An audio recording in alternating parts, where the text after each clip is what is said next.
병해충 방제입니다. 동계약제는 기계 유제든 석회 융합제든 선택을 한 개만 해주시기 바랍니다. 3월 하순에 발화하려고 할 때 약하게 해주시되, 나는 작년에 병이 심했던 분은 석회 융합제를, 충이 심했던 분은 기계 유제를 선택해서 살포해 주시기 바랍니다. 굳이 두 개를 뿌릴 필요는 없습니다. 병해충 피해가 없는 곳은 살포하지 않아도 됩니다. 농약 살포입니다. 농약 살포 때 유과기에서 전착제 혼용 금지입니다. 전착제를 혼용함으로써 동록을 발생하신 분들이 상당히 많았습니다. 그래서 유과기 때는 전착제 혼용을 가급적이면 자제를 해주시기 바랍니다. 또한 농약 내에 계면활성제라는 전착제가 있어가지고 필요 없습니다. 단 장마기에는 필히 전착제 사용을 권장을 합니다. 방제력은 자기에게 가장 잘 맞는 방제력을 사용하시고, 방제력 사용하실 때 기상 여건과 예차를 확인하시고 난 다음에 방제를 하시기 바랍니다. 또한 농약 순서는 변경하지 마시고 농약 방제에서 원리는 이해하시고 사용하시기 바랍니다. 가령 이 농약이 왜 들어갔는지 그 이유를 꼭 아시기 바랍니다. 살균제입니다. 예방, 보호, 치료, 혼합제가 있는데요. 여기서는 예방약제가 가장 저렴합니다. 물론 방제력대로 사용하시고 혼합제도 효과가 좋습니다. 그러나 과다 사용은 하지 않는 게 좋습니다.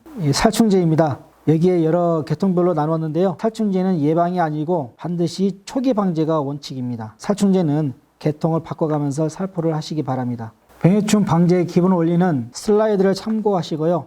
강우가 3일 이상 지속 시 예방약 싼 것으로 추가 살포해 주시기 바랍니다. 특히 홍로에서 꼭 해주시기 바랍니다. 병해충 밀도 감소는 가장 중요한 것이 낙엽 제거입니다. 낙엽을 태운다든지 아니면 퇴비로 만들어서 고추밭이라든가 마늘밭이라든지 논에 거름으로 사용하시기 바랍니다. 사과밭에는 볏짚이라든지 냇가에 있는 억새를 퇴비로 활용하시면 좋습니다. 살균하고 멸균하고 같은가요? 다른가요? 살균하고 멸균은 다릅니다. 멸균은 완전히 균을 죽이는 것이고 살균은 어느 정도 균이 살아있는 것입니다. 아무리 못해도 5% 정도는 살아있기 때문에 같은 약을 계속 쓰다 보면은 저항성 균이 생깁니다. 그래서 살균하고 멸균은 다르다. 꼭 이 말씀을 꼭 준수해 주시기 바랍니다. 이끼 제거 방법입니다. 최근 EBI, 산림꾼이라든가 실바코 약제 사용으로 이끼 발생이 증가되고 있습니다. 또한 영양제 살포도 증가하고 있는데요. 그 결과로 부패병, 견무늬 썩은병이라든가 사과 품질이 저하되고 있습니다. 그래서 휴면기에 화학용이 아니라 식용으로 500리터에 7.6리터, 3월 중순 발하기 전에 1%, 그다음에 9월 하순부터 10월 하순에 0.3%, 총 3회 정도 살포하시면 이끼 방제에 효과가 있습니다. 전정, 가위, 톱 소독입니다. 오늘이 촬영하는 날짜가 1월 10일이고 이 방영되는 날짜가 1월 18일인데요. 저장 사과가 있는 사람은 설 명절 대비해서 포장하신 분이 계시고 저장 사과가 없는 사람은 전정을 하시고 계신 분이 계십니다. 그래서 전정을 하실 때 가급적이면 필히 소독을 해주시기 바랍니다. 이것 같은 경우는 약국에서 제가 샀는데요. 70% 알코올은 아니지만 62%입니다. 그래서 이것은 싸니까 이거라도 전정하시면서 꼭 활용을 하시기 바랍니다. 이것은 전정 가위이고요. 제가 옛날에는 천수 가위를 썼는데 이 가위는 독일제로서 웨이입니다. 그래서 가볍고 잘 나가고 손목도 안 아프고 굉장히 좋습니다. 그래서 여러분들께서 전정하시기 전에 이렇게라도 소독을 하시고 휴지로 한번 닦고 전정을 시작하시기 바랍니다. 소독 방법에는 온탕 소독이 있고요. 뜨거운 물에다가 이렇게 담가 가지고 5분 정도 있으면 어느 정도 소독도 되고요. 이 나무에 찌꺼기 같은 것도 없어집니다. 그래서 온탕 소독이 있고요. 그 다음에 아까 말씀드렸다시피 알코올 소독이 있고, 그 다음에 라이터라든가 토치 같은 것으로 화염 소독을 하시면 되겠습니다. 그래서 전정을 하실 때 꼭 병든 나무가 있으면 소독을 해주시고, 그 다음에 한 이랑 끝나고 난 다음에 소독을 한번 해주시고, 전정 끝나고 나서도 또 소독을 한번 해주시고, 이 소독만 잘해도 불안병이라든가 화상병은 예방할 수가 있습니다. 전정가위 톱 관리 요령입니다. 전정가위하고 톱은 자기 분신이라고 생각을 하셔야 됩니다. 항상 관리를 잘 하시고요. 톱은 톱대로, 가위는 가위대로 꼭 정리를 잘 하시기 바랍니다. 전정 전후의 몸 관리 요령입니다. 전정하기 전에 따뜻한 물 한 잔 마시면서 서로 정보 교환하고 오늘은 어떻게 전정할 것인지 그에 대해서 서로 이야기하는 시간을 가지시기 바랍니다. 또한 그 전정 전과 후에 PT 체조라든지 허리 돌리기, 그다음에 어깨 돌리기 그런 것을 꼭 해주시고요. 작업 시간은 오전 8시에 시작해서 오후 5시에 마치는 것으로 해서 총 8시간 정도 꼭 전정만 하시기 바랍니다. 전정의 기본 원칙입니다. 참고로 우리가 학문에서 재배학, 토양학, 재배생리학이 있습니다마는 전정학은 없습니다. 그렇지만 전정의 기본 원칙은 있습니다. 그래서 첫 번째로 주관과 측지, 결과지 3대 1의 원칙을 지키셔야 됩니다. 줄기의 굵기입니다. 이것은 사과뿐만 아니라 모든 과수에 적용이 됩니다. 두 번째로 전정을 하실 때 타인의 전정을 비방해서는 안 됩니다. 전정은 자기 나름의 생각이 있기 때문에 단 전정을 하실 때 처음에 잘 배워야 됩니다. 이 전정 기술이 사과나무 캘 때까지 갑니다. 우리 직장도 마찬가지입니다. 처음에 일을 잘 하시는 선배한테 배워야 퇴직할 때까지 일을 잘 하는 겁니다. 세 번째, 그리고 전정을 하실 때 항상 올해만 생각하지 마시고 내후년을 생각하는 전정을 하시기 바랍니다. 수세에 따라 꽃눈이 잘 오고 안 오고 그렇습니다. 그래서 너무 수세가 강하면 뿌리 전정을 5월 중순부터 6월 상수까지 한 개 내지 2개 정도는 잘라주시기 바랍니다.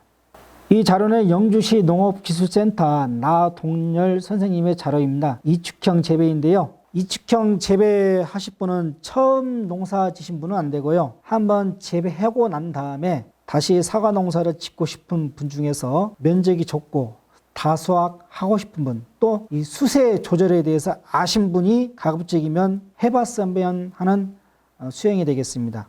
왜냐하면 수세 조절 못하면 이축형 재배는 상당히 어렵습니다.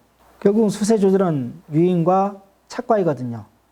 자, 이제 사과는 인력이 적게 들어야 합니다.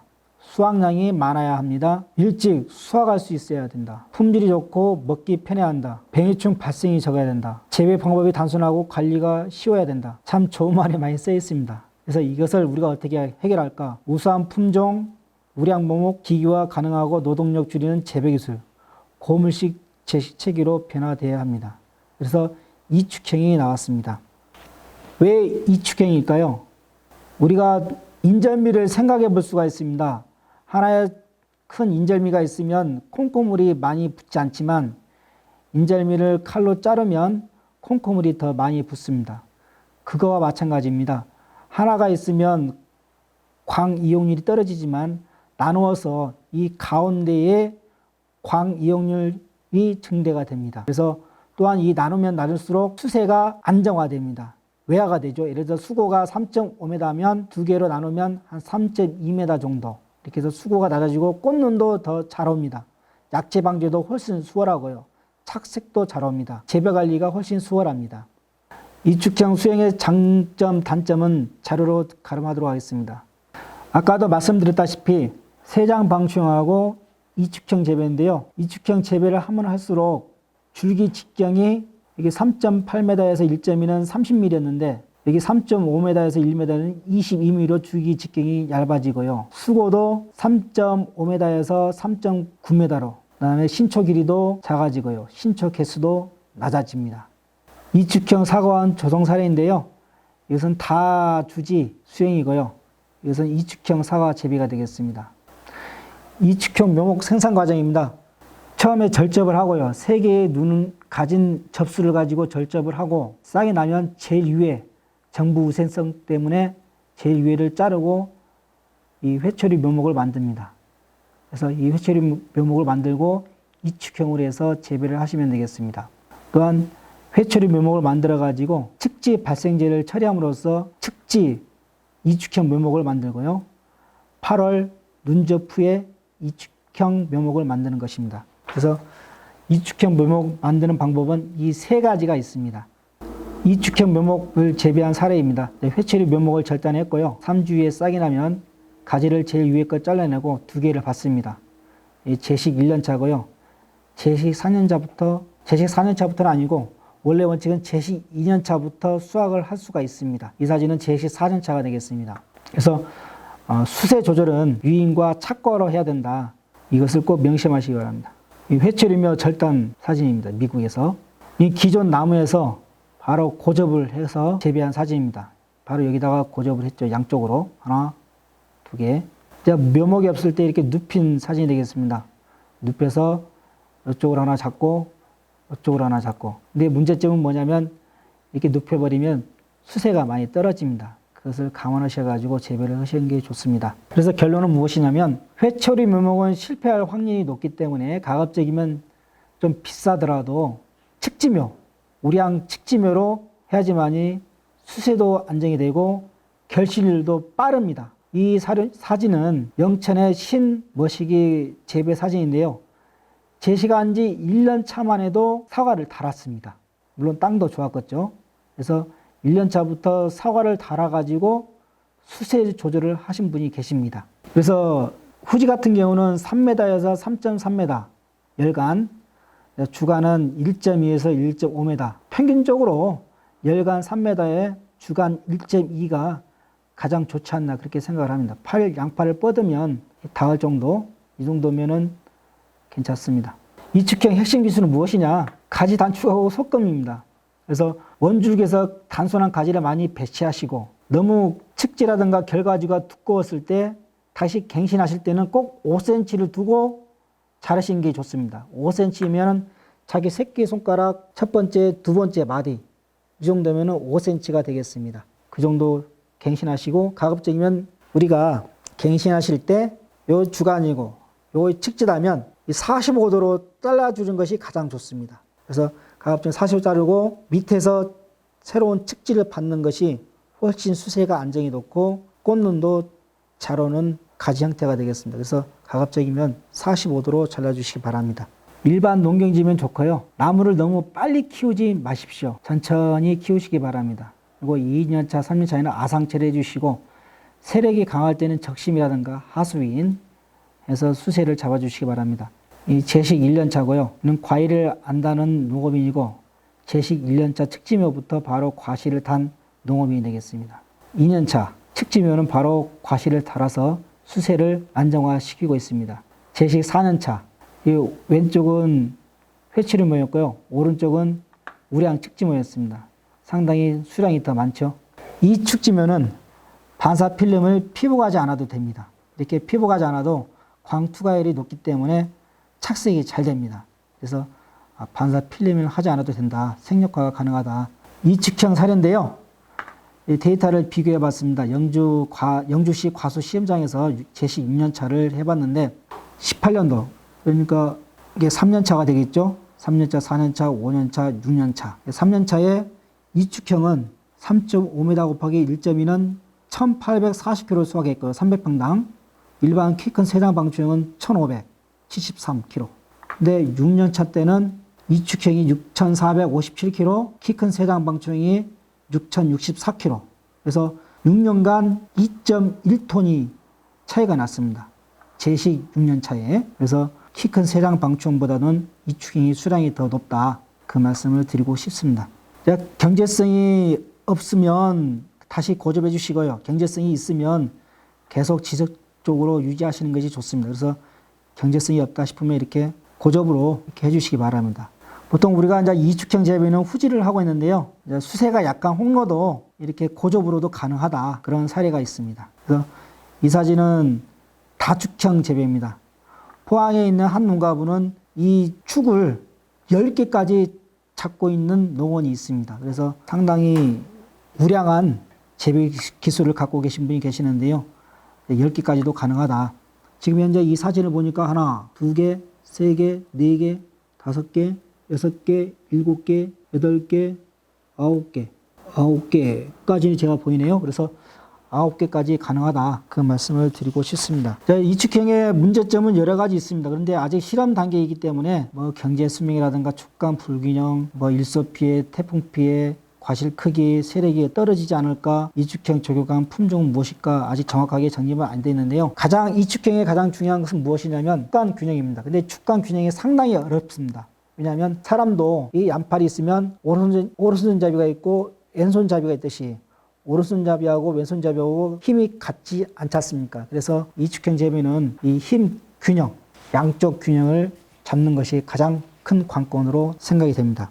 여기까지 이축에 대해서 말씀을 드렸고요. 먼저 첫 번째, 본인 밭은 사과밭은 본인이 직접 아니면 부부, 부녀, 부자 간에 꼭 하시기 바랍니다. 인건비 상승도 문제고요. 전쟁하기 전에 계획을 세우고 공부를 하시고 실행을 하시면 됩니다. 꼭 공부하실 때 힘드실 때는 운동과 명상을 같이 병행을 하면 더 효과적입니다. 두 번째, 생력화입니다. 이제는 적과 약제도 병행을 하셔야 됩니다. 약제, 적과가 한 30% 효과만 나도 그것은 괜찮습니다. 또한 주의사항이 있는데요. 우리가 세빈으로 적과를 합니다. 근데 이 세빈 적과제 사용할 때는 꼭 이 꽃이 지고 난 다음에 사용을 하시고 오후 늦게 사용하시고, 또한 이 양봉 농가와 반드시 협의하에 이 세빈 적과제를 사용하시기를 바랍니다. 또한 더불어서 이 기상에 따라서 좀 효과가 달라지거든요. 기상을 참고해서 약제 적과를 사용하시기를 바랍니다. 세 번째, 1년의 계획을 세우시기 바랍니다. 농약, 영양제 미리 1년치를 사셔서 그때그때 사용하시고 좀 프로가 되시기 바랍니다. 마지막으로 코로나 시대에 비대면이 강화되고 있습니다. 그래서 유튜브에 남원시 농업기술센터 치시면 재배 기술이라든가 가공이 세세하게 나와 있으니까요. 잘 활용하시기 바랍니다.